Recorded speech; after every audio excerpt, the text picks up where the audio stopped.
Mark, Oh, hey, Paul. what's going on? Nothing. I was sitting staring at my hat thinking about this issue of Atlantis. Yeah, yeah. The Sour latest Patch Kid.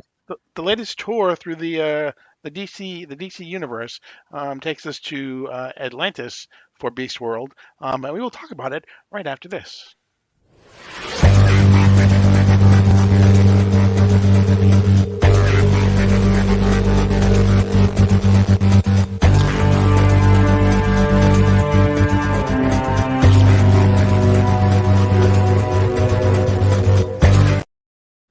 Before we get started, make sure that you subscribe to this channel so that you're and hit the notification bell so you're alerted whenever we upload new content. And don't forget to hit the like button, like Mark's showing with his two thumbs up, because that really helps the YouTube algorithm. And let us know what you want us to do after Beast World. Beast World still has the rest of the month, but then we'll be looking for something after that.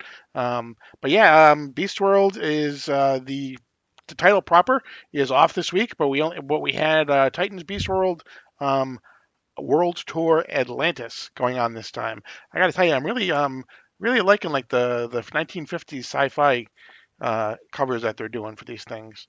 Yeah, Um, yeah. I didn't notice the other issues if they had them or not, but I definitely noticed this one. And did you pick up the sci-fi cover? I did, but it hasn't arrived yet. But I've got the other ones. I was about to say mine has the A cover. Well, I gave it away at this point, but mine had the A cover. It was a double cover. It looked like a lot of the DC BC covers are like that now. They just put an extra cover on the A covers now. Yeah, what they're doing is DC with this past week is DC went to the thinner paper for Yeah, covers. And so what they're doing is that on the cardstock, they're giving you not only the cardstock cover, but they're also giving you the regular cover yeah. underneath. So, It's so pretty you get pretty two cool. covers for the price of one. Yeah.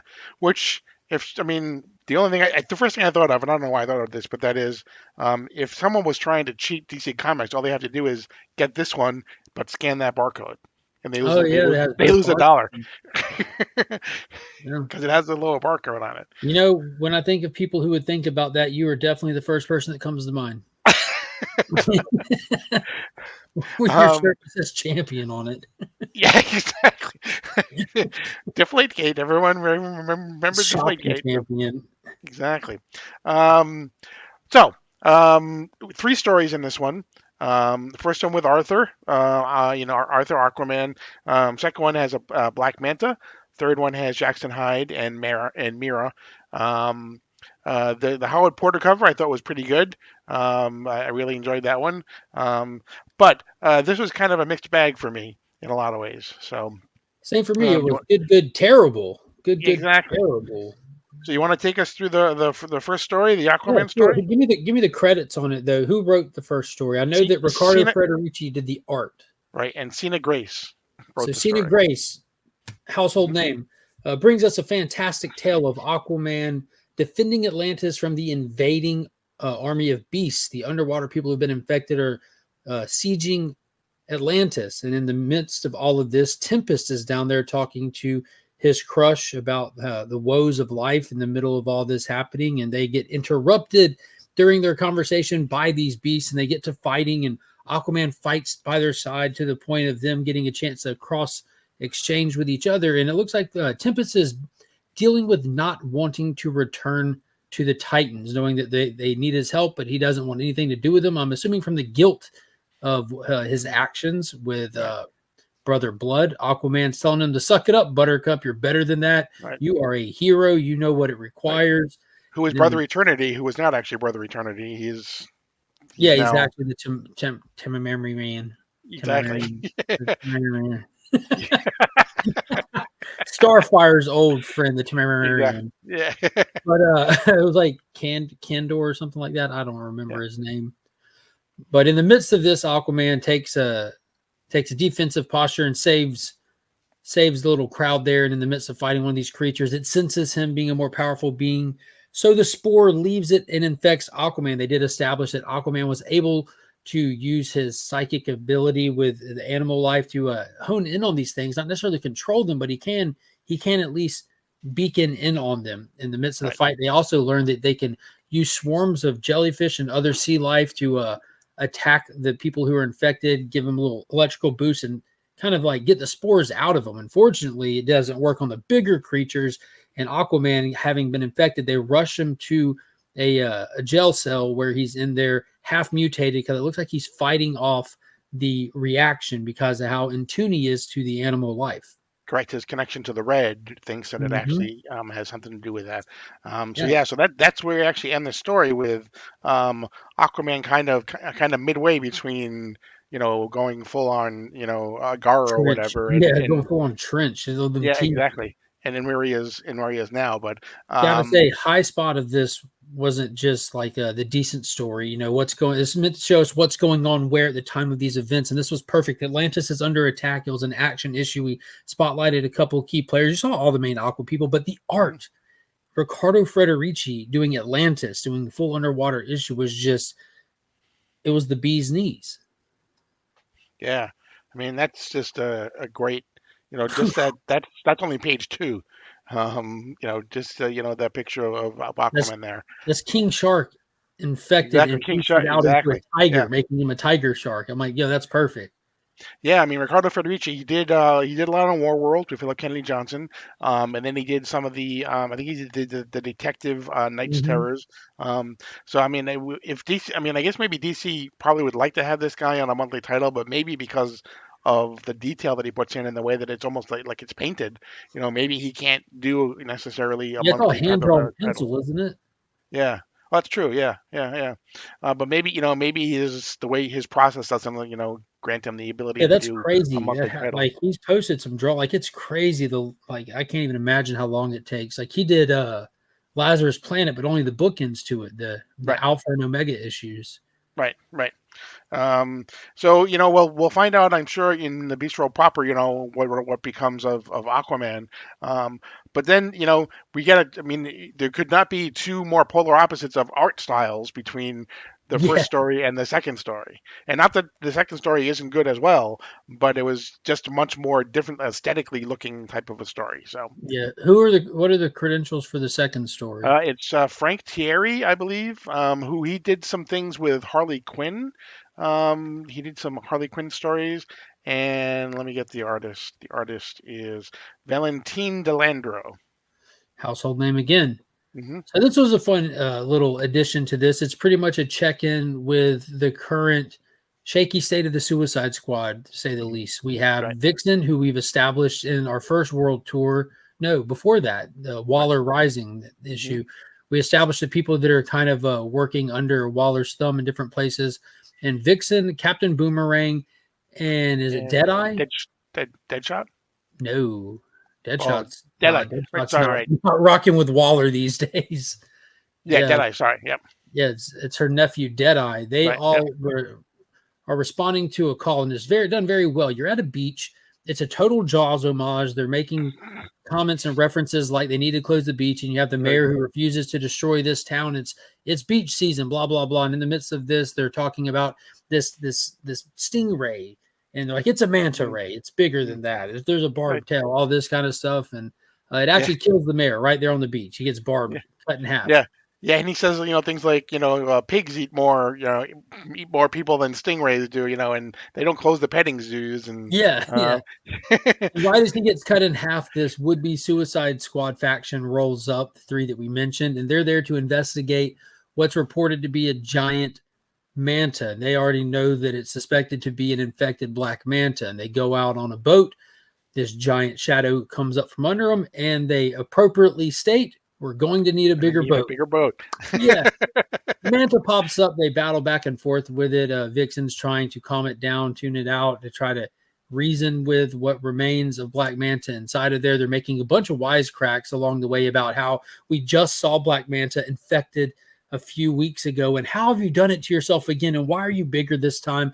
In the process, you see Captain Boomerang make a few bad plays in the middle of the battle. They're able to Mm. get the spore out of him and get him back to normal and everything. And at the end of it, you see Captain Boomerang check in with Waller, stating that he did his mission properly, that they're in sight, and kind of stir up the team. Right. and we get as if we didn't know, but we get confirmation that basically Waller is the one that is infecting all of the people, and she's the one that's pushing all of this, to try and discredit all the heroes and everything. And so he Captain Boomerang says, it tells the people that he's with Deadeye and Vixen, oh, it's I have to call Captain Cold. It's like, but Flash rogue stuff. exactly, but it's actually Amanda Waller that he's calling, and so we are, again, we get an ending of a story as well as the first one where it definitely will the beats will play out within the main story proper, Mm-hmm. and that brings us to the third story. Megan Fitzmartin is the name you're looking for. Um, the art I thought was pretty good actually, Yeah, the art was uh, fantastic. which was Megan ML Fitzgerald, if you're ML new to the Sanapo. DC Deep Dive, this is the woman that drug us through the mud for what 6 issues Yeah. of Young Justice during Dark Crisis. Hmm. She's one of those writers that the rage channels look for so that they can find an excuse to complain about comics. And I get Right. why. She's got her mind made up on what any story's tone is going to be, obviously years before she writes it, because this is just another felt like the same trash. The whole point of this story was to show and highlight Mira and Jackson, Hmm. and showing that Andy's being guarded during the siege of Atlantis. But the whole point that she turned it into is Jackson wants to be Mira. I'm like, Yeah. what the hell Yeah, is happening? exactly. And it's not, not only does she appear to have an agenda, but she's not really subtle about it. No, she's not. She Like, does it multiple times during the story. yes, multiple. And this is a short Yeah. story. Yeah. This isn't the lion's share of the book. This is like 8 pages. Hmm. Right. 4 flips and you're done. Right. And so they're talking to each other, and and Jackson then says in his mind, you see what he's thinking. Obviously, you read what he's thinking, and it's like, she doesn't realize that I want to be just like her. And then it comes back again later on in the story, and it's like, I wish I had her strength. I wish I had, and not that Mira doesn't have all these things that he's talking about, but to constantly harp on it and to show how one character wants to be another character. And Um, not just that, the fact that that doesn't come into play, nor is that an appropriate thought process during the events of this book, which right. the events of this short story is Andy. Right. Arthur and Mira's daughter gets got. Jackson goes out on a Right. goose chase, pretty much, not listening to the woman he wants to be just like. And she has to go out there intent to save, and Mira gets infected and comes back with the kid, and they have to try to save Andy. Like Hmm. the most tragic thing possible that could happen to the Currys is about to happen to the Currys again. But Hmm. he's like, I just want to be just like Mira, this strong, powerful woman. Da da da. Like, yo, we get it. You're a terrible writer. Like, we get it. We get it. Stop reminding us. Yeah. Like it does, but that's like terrible thing to do to Jackson. Like that dude's such a badass, Hmm. and you're just like wasting all of his badassery that you can be putting this character over. He's a legacy character here. You're Right. supposed to be working to put these people over, and you're just giving readers an excuse to not like the character, which I hate. I like Jackson. Like I'm a Young Justice fan. Like that's where I got really cut my teeth on Jackson. He's a teetotal badass, and Right. now he's just whining around like talking about wanting to be Mira. I'm like, what is happening? Yeah. Yeah, I mean, it really, it does kind of take you out of, what are the main beats of the story. And, Mira again also gets infected. We see her as kind of this, huge like eel type type character thing. So, and obviously, it'll all be continued in Titan's Beast World, the title proper. But Maybe we'll get yeah, the I mean, aquatic eels versus the speedster hornets fight to the death. there you go, there you go. Cage match. Oh Because they're all man, animals. You can put them in a cage. Get it? yeah, Um, yeah. So I mean, overall, I like the I like the issue because oh the yeah, first two stories I thought were done really well and are extremely important to yeah. I had the a blast overall with this one. Beast World story playing out. It's going to be I think we have one more maybe. I think we have Star City. I think is the last one that we have. And that one will The, have a the, John Jang variant as well with Beast Alan Scott on the cover. Let's go. yeah, yeah, yeah, Let's yeah. go. Because there's five total. We've done Metropolis, Gotham City, and Central City, and Central now City. Atlantis. Mhm. So there'll be one more. But next week we have issue number 4 of Titans Beast World. So looking forward to that. Yeah, Um, the series proper has been fire. exactly, Fire. exactly.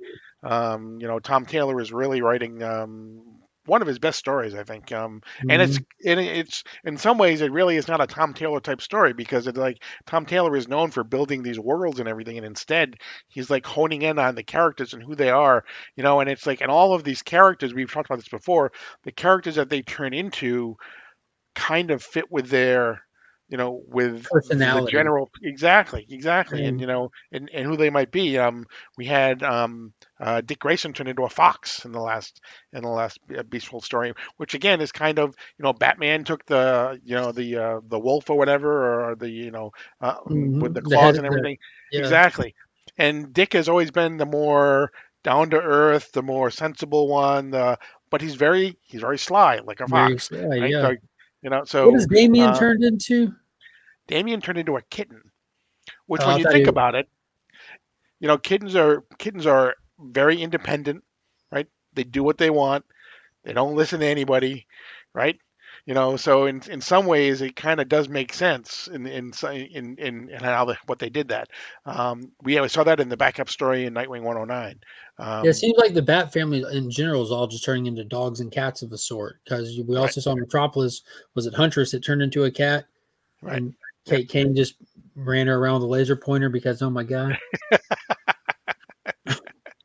He just threw a squirrel at her. Yeah, some of these are meant just to be comical, and Right, exactly. you don't expect it going from serious to comical in the same book. You're just like Yeah. Yep. wasn't ready for that. Right. But that's going to be it for this edition of DC Comics Deep Dive. We'll be back again next Monday. Like I said, don't forget to hit the subscribe button. Make sure you like. Make sure you comment. Let us know how we're doing. How did you like this issue?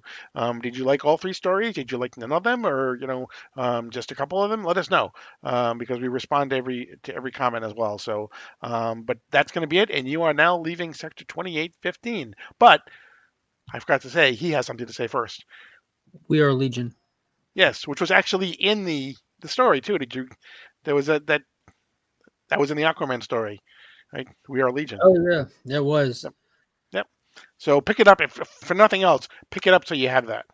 So okay, that's it. We're out of here. Bye.